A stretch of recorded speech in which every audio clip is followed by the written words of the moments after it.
OnlyFans – империя разврата. Всем панкейк, дорогие друзья! Почему люди готовы платить за 3X контент, которого в сети и так навалом? И зачем на этот сайт пришла Cardi B? Давайте разбираться. Стоит начать с интересного факта, о котором вы наверняка не слышали. OnlyFans – это семейный бизнес. Отец Тима Гай Стокли технически является соучредителем и главой финансового отдела, а старший брат Тима, Томас, главный операционный директор. Что такое OnlyFans и какой принцип работы? OnlyFans похоже на любую другую соцсеть, но нажатие на кнопку Follow здесь платное. За доступ к учетной записи Моники Хульт, популярного автора контента в соцсети, юзеры платят по $6,5 ежемесячно. Иногда они делают индивидуальные заказы, как этот с плюшевой игрушкой, и платят за переписку в личке. В прежние времена, когда создатели контента хотели зарабатывать деньги на своей работе, им приходилось либо открывать бизнес, либо работать на кого-то, кто мог бы платить им за их таланты. Теперь же креативщики могут просто зарегистрироваться на платформе и напрямую связаться со своей аудиторией, одновременно монетизируя свое ремесло. Так обстоит дело с OnlyFans, одним из крупнейших и известных сайтов по созданию контента. С технической точки зрения OnlyFans – это действительно социальная платформа, которая соединяет создателей с их аудиторией. Однако, поскольку сайт не ограничивает явный контент для взрослых, он в основном стал центром для работников порноиндустрии и любителей, зарабатывающих деньги на своем контенте. Хотя не все создатели OnlyFans предлагают сексуальные материалы, подавляющее большинство из них – секс-работники. Моника Хульт, одна из самых популярных девушек на сайте OnlyFans, рассказывает в одном из интервью: «Подписчик попросил меня снять видео, как я в бикини обмазываюсь маслом и сажусь на лицо плюшевому медвежонку розового цвета. За это он заплатил $150. Благодаря этой площадке она зарабатывает $100 000 в год, публикуя видео и фото категории 3X, за которые Instagram моментально бы забанил ее аккаунт». Другой фолловер, владелец ранчо по выращиванию скота, задонатил Монике $250 за короткую видеооткрытку, которую собирается рассылать покупателям. В ней модель говорит: «Спасибо, что выбрали нас. Из одежды на ней только ковбойская шляпа». Чтобы стать успешной на OnlyFans, не обязательно постить обнаженку, как это делает Моника Хульт, или сниматься в секс-сценах. Контент может вообще ничем глобально не отличаться от инстаграмного и приносить парням и девушкам немалые суммы. Из-за этого инфлюенсеры, которые раньше пошли бы строить свои соцсетевые бренды вокруг Инстаграма или Ютуба, от поваров и фокусников до фитнес-тренеров и стримеров видеоигр, теперь выбирают именно ее в качестве основной площадки. OnlyFans — это еще один способ сблизить автора контента и потребителя, который готов платить за уникальный контент. Пускай даже в этом случае опыт значит доступ в спальню. Если у автора уже есть раскрученный аккаунт в любой другой соцсети, это сильно поможет в быстрой раскрутке на OnlyFans. Посмотрите список ваших подписок в Твиттере. Есть вероятность, что кто-то из девушек, которых вы читаете, уже опубликовала линк на свою OnlyFans-страничку, а ее горячие фотки, которые вы время от времени видите в ленте, это тизеры-заманухи оттуда.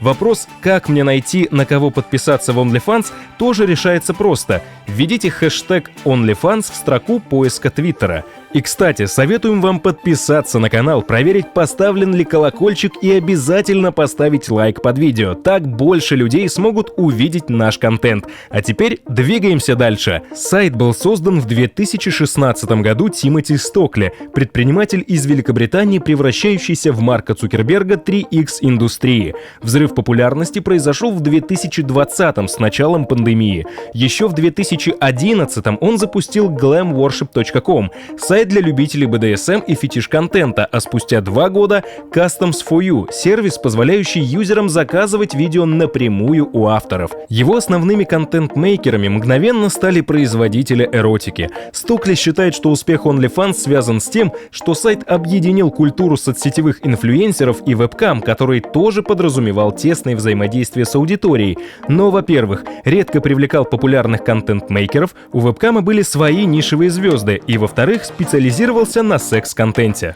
Взрыв популярности OnlyFans произошел весной 2020-го и совпал с периодом пандемии. В апреле количество зарегистрированных аккаунтов выросло на 42%. Сервис отчитался о 50 миллионах подписчиков и 800 тысячах производителей контента. В период локдауна преимущества OnlyFans для инфлюенсеров стали как никогда очевидны. Чтобы пилить контент, за который пользователь готов платить, достаточно набора начинающего блогера: смартфон, штатив-трипод и круглая лампа. Заниматься этим можно прямо из дома. Порноактрисы стали активнее переходить на новую платформу из-за опасности коронавируса. Ездить на съемки не надо, контактировать с потенциальными переносчиками инфекций тоже не обязательно.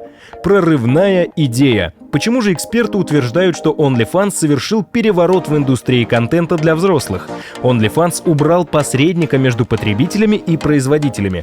Часто сайт сравнивают с Uber. Этот сайт также сильно повлиял на свою индустрию, как это сделал Uber в свое время. В это же время люди платят не за контент, а за возможность побыть на месте бойфренда той или иной актрисы. Компания не регулирует, какой ценник устанавливать на предоставляемую услугу. Одни продают подписку за $5, другие за $55. Комиссия OnlyFans 20%.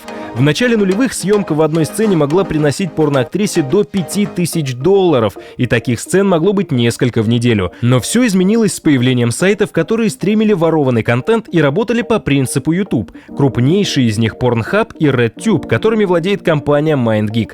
Порно — это индустрия юридически незащищенных людей, и студии, не обладая ни достаточным капиталом, ни политическими связями для того, чтобы отстоять права на свой контент в суде, были вынуждены подстроиться под новые условия. Денег стало сильно меньше, гонорары актрис упали 10-кратно. В итоге студии стали продавать контент на сайтах, с которыми еще вчера хотели воевать, потому что он и так там бы появился, причем, конечно же, бесплатно. В какой-то момент у читателя должен возникнуть вопрос: а зачем платить за нюцы, если в интернете этого добра и так навалом, еще и бесплатного? Похоже, люди подписываются на модели в OnlyFans вообще с другой целью. OnlyFans страничка Моники Хульт не похожа на ее глянцевый Инстаграм, забитый профессиональными снимками. И дело не только в обнаженке или фетиш-атрибутах. На OnlyFans она может позировать без макияжа.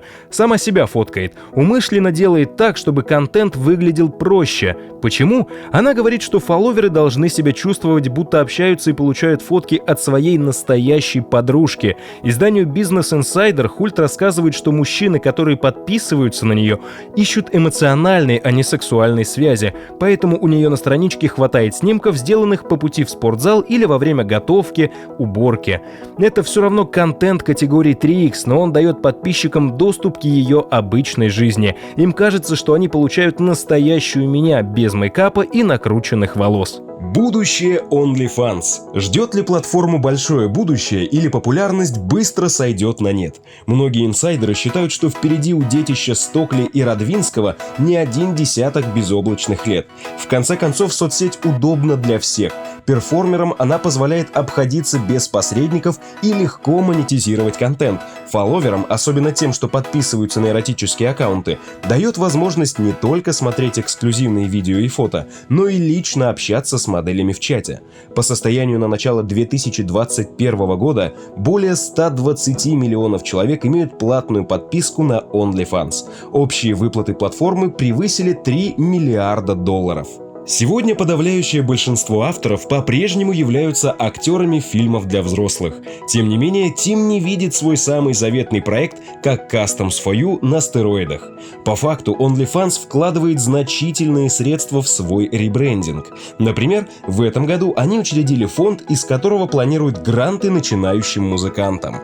Как вы считаете, есть ли будущее у OnlyFans? Сможет ли он сделать индустрию прорывной и не минутная ли это слава? Напишите в комментарии. С вами был Панкейк. Всем панкейкного настроения и до новых встреч!